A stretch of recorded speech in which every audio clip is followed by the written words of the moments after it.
Welcome my dear student. আমি class 9-এর যে ইউরোপের ইতিহাস রয়েছে তার যে মানচিত্র একটা ভিডিও করছি, যা হোক দুটো করব, পার্ট 1 এবং পার্ট 2। এবং তোমাদের 4টে পার্টে যদি করা যায় মানচিত্রটা, অর্থাৎ জার্মানির একটা, ফ্রান্সের একটা, ইউরোপের দুটো, তাহলে সবকটা তোমরা কমন পাবে।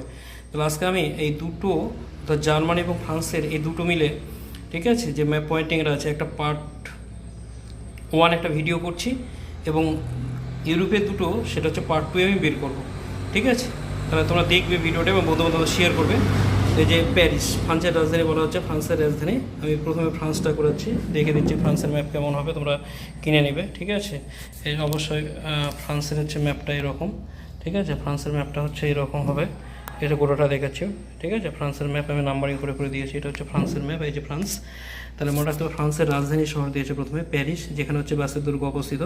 যেখানে যে 1 নম্বর দেখবে, যে 1 নম্বর হচ্ছে আমি এখানে করে দিয়েছি 1 নম্বর, যেখানে এই যে প্যারিস, ফ্রান্সের রাজধানী, যেখানে বাসের দুর্গে পতন হয়েছিল, 1 নম্বর এই যে প্যারিস, এখানে তোমরা চিহ্নিত করবে। 2 নম্বর দেখবে, 2 নম্বর হচ্ছে ভার্সাই নগরী, যেখানে ফরাসি রাজপ্রাসাদ অবস্থিত ছিল, এবং 1789 খ্রিস্টাব্দে জাতীয় সভার অধিবেশন বসে। 2 নম্বর দেখবে তাহলে কোথায়, এই যে ভার্সাই সন্ধি, এখানে একটা ভার্সাই চুক্তি হয়েছিল বা সন্ধি হয়েছিল, 2 নম্বর, ঠিক আছে?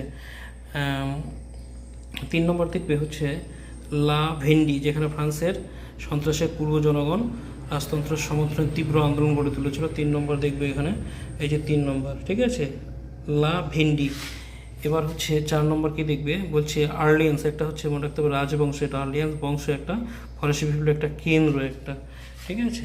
এবং এখানে একটা রাজবংশ বসবাস করতো, আর্লিয়ান্স। এই যে 4 নম্বর, এই জায়গায় পড়বে তোমরা, এই যে পজ করে ঠিক করে নেবে, ঠিক আছে? 4 নম্বর। 5 নম্বর দেখবে, 5 নম্বর হচ্ছে বোর্দো সন্ত্রাসের শাসনের পূর্বে ফ্রান্সের জনগণ যেখানে তীব্র আন্দোলন শুরু করেছিল, ঠিক আছে? 5 নম্বরে দেখবে, এই যে 5 নম্বর হচ্ছে মনে রাখতে হবে বোর্দো, ঠিক আছে? 6 নম্বর দেখবে, বলছে আলসাস, ফ্রান্সের হচ্ছে কয়লা, লোহা এবং সুবস্তু শিল্পের জন্য বিখ্যাত। 6 নম্বর, ঠিক আছে? 6 নম্বর হচ্ছে তোমরা দেখবে এই যে আলসাস, এই যে গোটা অঞ্চলটাই হচ্ছে এটা আলসাস, ঠিক আছে? এটা হচ্ছে আলসাস, ঠিক আছে? 7 নম্বর দেখবে, লোরেইন, ফ্রান্সের শিল্পাঞ্চল লোরেইন।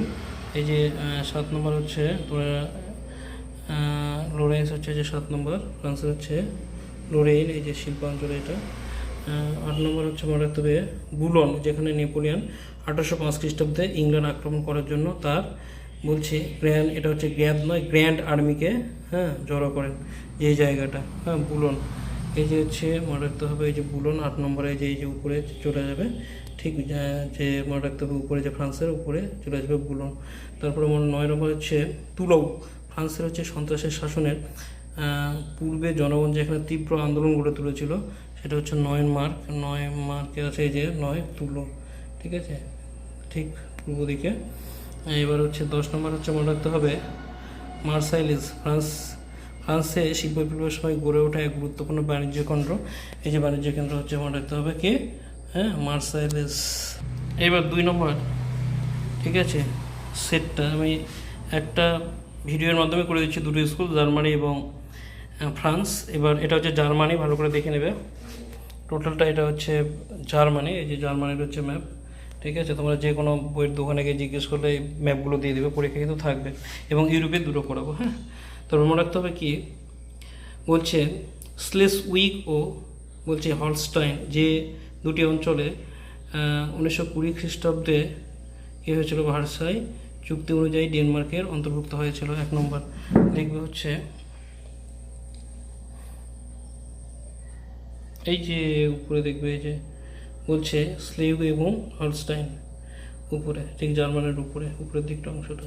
তারপরে 2 নম্বর বলছে জার্মানির কয়লা সমৃদ্ধ অঞ্চল, দেখবে ভার্সাই চুক্তির শর্ত অনুযায়ী 15 বছর ফ্রান্সের দখলে রাজ্যটা ছিল। দেখবে হচ্ছে এদিকে আছে কি স্যাক্সনি, এই যে স্যাক্সনিটা হচ্ছে 2 নম্বর, এখানে কয়লা খনি অবস্থিত।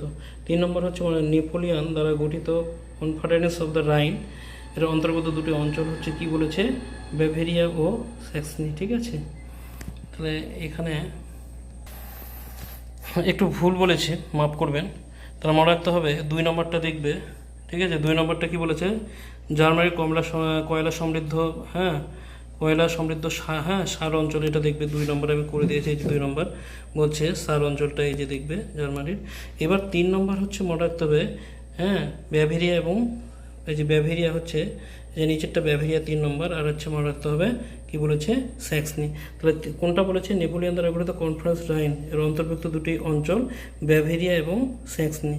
তারপর পরেরটা বলছে 4 নম্বর, ব্যাডেন হচ্ছে কি, উইটেমবার্গ, যেখানে দ্বিতীয় বিশ্বযুদ্ধের পর মিত্রবাহিনী 3টি রাজ্য স্থাপন করেছিল। এই 4 নম্বরে এখানে দেখবে। 4 নম্বর হচ্ছে তোমরা এই যে ব্যাডেন হচ্ছে কি, বলছে কি বলছে উইরটেমবার্গ, এটা ভালো করে দেখবে তোমরা, পাস করে নেবে। 4 নম্বর। 5 নম্বর দেখবে, 5 নম্বর হচ্ছে কনফারেন্স অফ দ্য রাইনস এর অন্তর্গত অঞ্চল হচ্ছে হ্যামবার্গ। এই 5 নম্বর দেখবে হচ্ছে অবশ্যই হ্যামবার্গ দেখবে, এই যে হ্যামবার্গ একদম স্পষ্ট করে দেওয়া আছে হ্যামবার্গ, ঠিক আছে। এবং আর কি বলেছে, 6 নম্বর জার্মানির শিল্প সমৃদ্ধ অঞ্চল, সবাই জানে আমরা যে রুর শিল্প অঞ্চল, সেটা হচ্ছে মনে রাখতে হবে। দুর্গাপুরকে ভারতের রুর বলা হয়, একটা এরকম কোশ্চেন আছে আমাদের টেনে গিয়ে, ঠিক আছে, দেখবে। Thank you watching for my video, এবং এই ভিডিওটা তো তোমরা অবশ্যই শেয়ার করে দেবে, প্রত্যেকটা বন্ধু বান্ধবকে দেখার সুযোগ করে দেবে, ঠিক আছে, ঠিক আছে। আর এরপরে হচ্ছে পার্ট 2 আমি বের করবো দুটো ইউরোপের, ঠিক আছে, ভিডিও নিয়ে।